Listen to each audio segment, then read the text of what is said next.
You finally found it. A remote job posting that sounds perfect. Work from anywhere. Flexible hours. Great pay. You apply. You interview. You get the offer. And then reality hits. Remote means you have to be online and available 24/7. Flexible hours means they expect you to work whenever they need you, including weekends. And great pay comes with impossible quotas and constant micromanagement. You got scammed. Today, I'm breaking down the red flags you need to watch for when searching for remote jobs, so you don't end up in a toxic, remote job that's worse than being in an office. Let's go. Not all remote jobs are created equal. Here's the truth. Just because a job is remote doesn't mean it's good. In fact, some remote jobs are more toxic than traditional office jobs because there are no boundaries. They expect you to be available all the time. Micromanagement is cranked up to 11. Constant surveillance, tracking software, endless check-ins. You're isolated. No coworkers to commiserate with, harder to push back. So before you jump at any remote job offer, you need to know what to look for and what to avoid. Red flag number 1. Must be available 24/7 or flexible hours.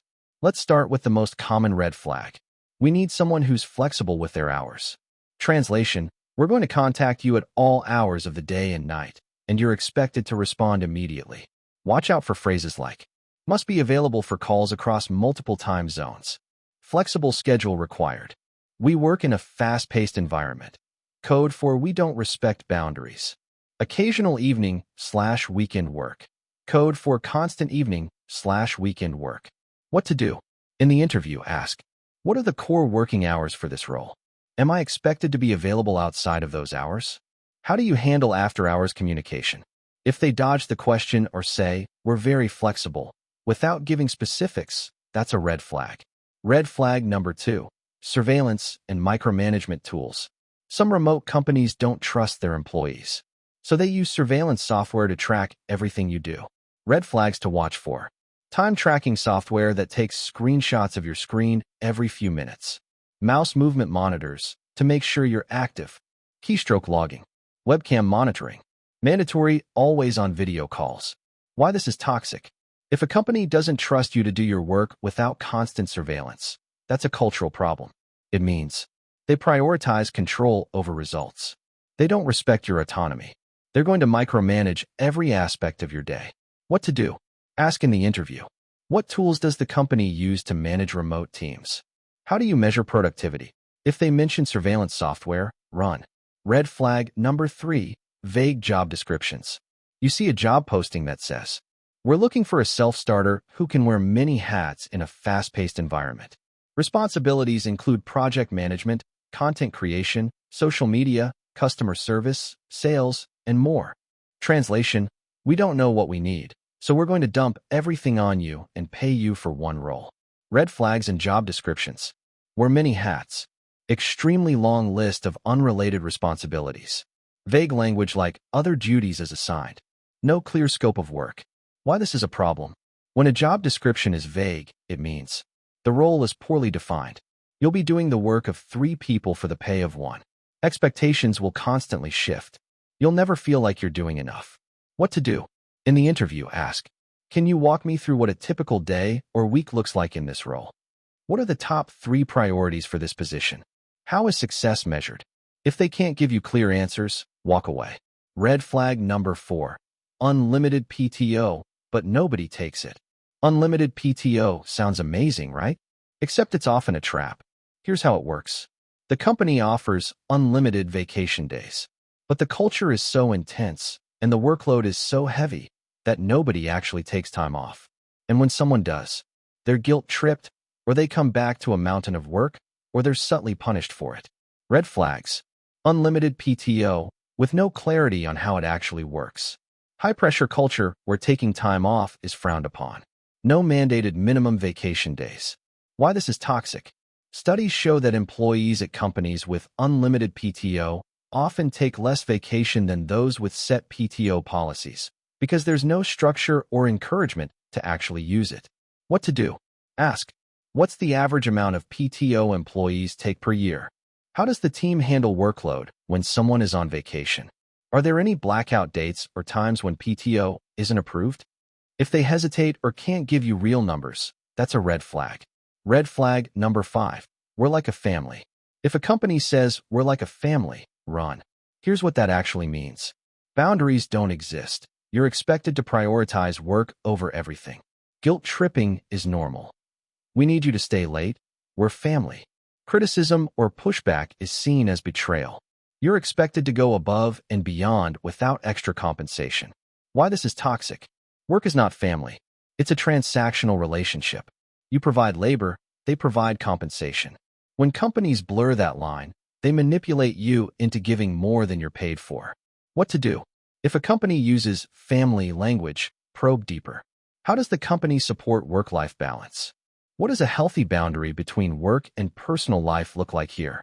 If they can't give you concrete examples, move on. Red flag number 6. Low pay with great exposure or growth opportunities. You see a remote job that pays way below market rate, but the posting says, this is a great opportunity for growth. You'll gain valuable experience. Perfect for someone looking to break into the industry. Translation, we're going to underpay you and overwork you, but we'll frame it as a learning opportunity. Red flags. Pay significantly below market rate. Entry-level salary for mid-level responsibilities. Emphasis on learning or exposure instead of fair compensation. Promises of future raises that never materialize. Why this is a problem? Exposure doesn't pay rent. Experience is valuable, but so is your time. If a company can't pay you fairly, they don't value you. What to do? Research market rates for the role. Use Glassdoor, PayScale, LinkedIn salary. If the offer is significantly lower, negotiate or walk away. Red flag number 7.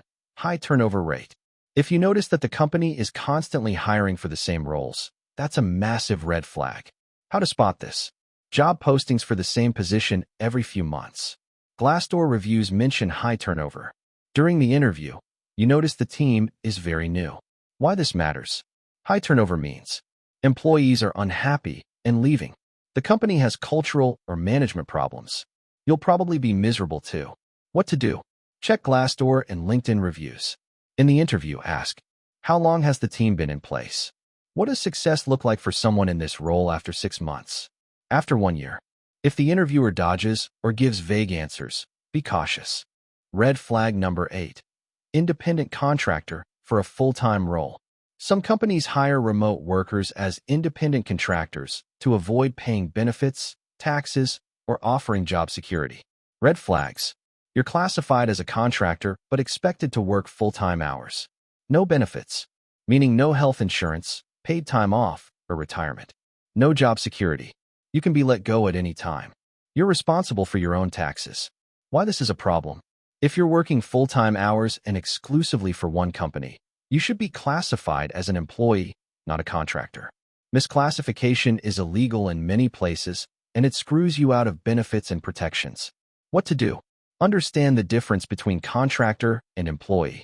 If a company wants to hire you as a contractor but expects employee-level commitment, push back or consult a lawyer. Green flags. What to look for in a good remote company. All right, so we've covered the red flags. But what should you look for in a good remote company? Green flags. Clear job description with defined responsibilities. Transparent communication about expectations, hours, and pay. Trust-based culture, no surveillance software, focus on results over hours.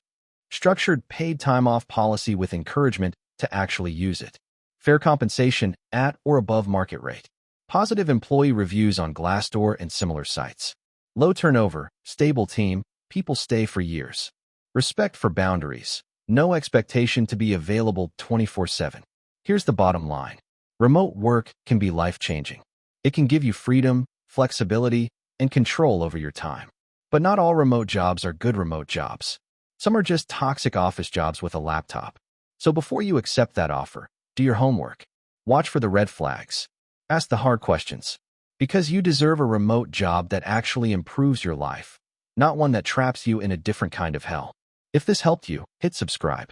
Because we're building careers that actually work for us. See you in the next one.